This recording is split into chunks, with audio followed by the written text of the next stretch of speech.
नमस्कार, आपके साथ मैं हूं समीर अब्बास। मिजोरम और आसाम के बीच सीमा विवाद खूनी झड़प में तब्दील हो जाएगा, ये किसी ने सोचा नहीं था। आजाद भारत के इतिहास में ऐसा पहली बार हुआ है जब दो राज्य आपस में यूं भिड़ते हुए नजर आ रहे हैं। आसाम पुलिस के 7 जवानों की शहादत हुई है। दरअसल 1972 में केंद्र शासित प्रदेश और फिर उसके बाद 1987 में पूर्ण राज्य बनने के बाद मिजोरम का ये विवाद आसाम के साथ लगातार चलता आ रहा है, यानी 49 साल पुराना विवाद है। ये ऐसा नहीं है कि ये विवाद अभी हालिया जो चीज़ें सामने आई उसकी देन है। विवाद बहुत पुराना है, लेकिन हालात यहाँ तक पहुँच जाएंगे ये किसी ने सोचा नहीं था।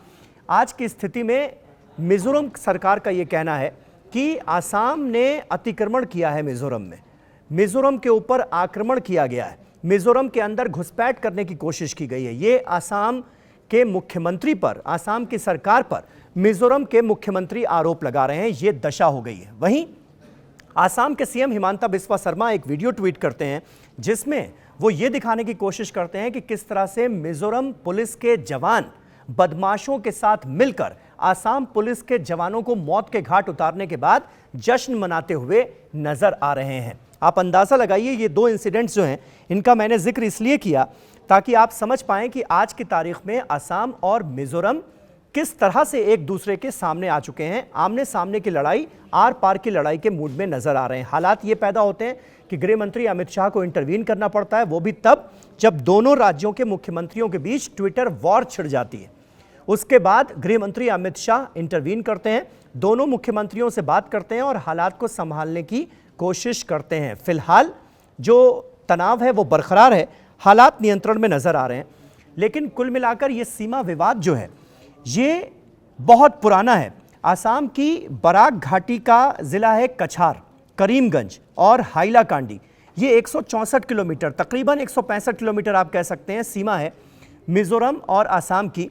और कई इलाके ऐसे हैं जिनको लेकर विवाद है। मिजोरम के 3 जिले हैं, आइजोल, कोलासिब और मामित के साथ ये सीमा लगती है।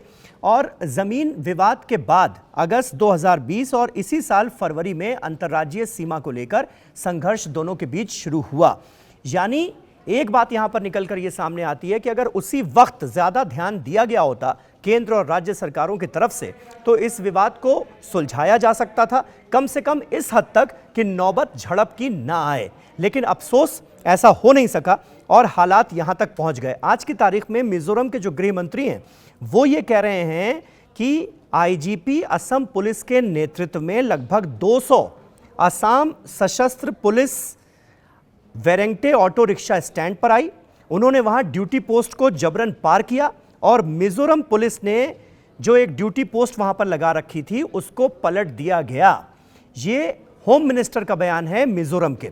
वो ये कहते हैं कि मिजोरम पुलिस जो वहां पर मौजूद थी उन पर आंसू गैस के गोले दागे गए और उसके बाद गोलीबारी की गई, जिसके बाद नौबत यहां तक आई कि दोनों में झड़प की स्थिति पैदा हो गई। आसाम पुलिस और मिजोरम पुलिस आपस में भिड़ गई, ये नौबत आ गई।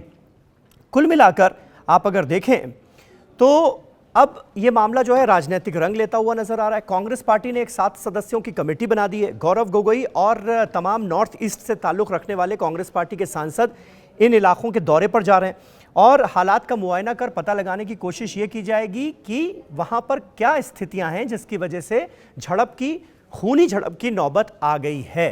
यानी कहीं ना कहीं राजनीति भी इस मामले पर शुरू हो गई है और कांग्रेस पार्टी ने इसके लिए सीधे सीधे गृह मंत्री अमित शाह को जिम्मेदार ठहराया और कहा है कि अगर केंद्र सरकार इस मामले में पहले इंटरवीन करती तो हालात को बिगड़ने से रोका जा सकता था। दरअसल ये जो पूरा विवाद है वो आपको बता दें कि मिजोरम के 3 जिले हैं, आइजोल, कोलासिब और मामित।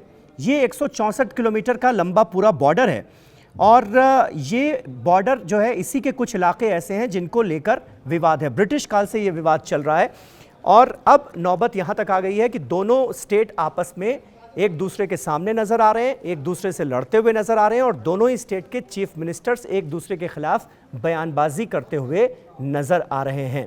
तो देखना होगा ये विवाद सुलझता कब है, केंद्र सरकार कैसे दखल देती है और राज्य सरकारों का आने वाले वक्त में मिजोरम और आसाम की राज्य सरकारों का क्या रुख रहता है। बहुत बहुत शुक्रिया, नमस्कार।